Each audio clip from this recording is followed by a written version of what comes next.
ये कुछ कपड़े हैं, ये अभी मैं धोने लगी हूँ, तो यहाँ से हम लोग उठाते हैं अपनी पीढ़ी। इसके ऊपर बैठ के मैं धोती हूँ। वैसे तो मशीन में भी धो सकती हूँ, लेकिन 2-3 जोड़े हैं और एक-एक दिन के पहने हुए हैं, तो क्या ज़रूरत है मशीन में, हाथों पे ही धो लेती हूँ, लॉन की हैं वैसे भी। तो ये सारे कपड़े हैं और अब तो आप देखिएगा, बहुत ही आसान तरीके से मैं धो लेती हूँ। ये है मेरी परात जिसमें धोती हूँ, ये सर्फ़ मैंने इसमें रखा हुआ है और ये कपड़े निकाले इस तरीके से।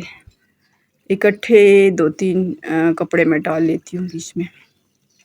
एक हाथ से बना रही हूँ व्लॉग और एक हाथ से कपड़े धो रही हूँ, तो बहुत मुश्किल हो रही है। तो बस इस तरीके से धोऊँगी और ऊपर सर्फ़ डाल दूँगी, तो ये साफ़ हो जाएँगे। पानी अच्छा ख़ासा आता है यहाँ पे, तो पहले इनका पसीना निकालती हूँ। कपड़े मेरे धुल गए हैं और अब मैं इनको डालती हूँ अपने ड्रायर में, एक-एक करके। ये देखें, ये सारे मैंने धोए हैं हाथ से, लेकिन ड्रायर में फिर डालकर इनको खुश्क कर लूँगी। और एक हाथ से मैं बना रही हूँ व्लॉग और एक हाथ से कपड़े जो हैं वो ड्रायर में डाल रही हूँ। काफ़ी मुश्किल होता है, लेकिन फिर भी व्लॉग बनाना होता है आप लोगों को दिखाने के लिए।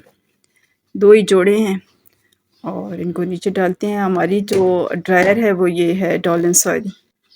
कपड़े मेरे ड्रायर में खुश्क हो गए हैं, इनको बाहर निकाल लेती हूँ। ये देखिए, ये एक यूनिफ़ॉर्म था और ये सारे एक हाथ से ब्लॉग असल में बना रही हूँ ना, तो काफ़ी मुश्किल हो रही है रिकॉर्डिंग में। ये कुछ लॉन के कपड़े थे, इनको अब मैं फैलाऊँगी और फैलाने के लिए भी दोनों हाथ चाहिए। तो चलें अब मैं फैला देती हूँ।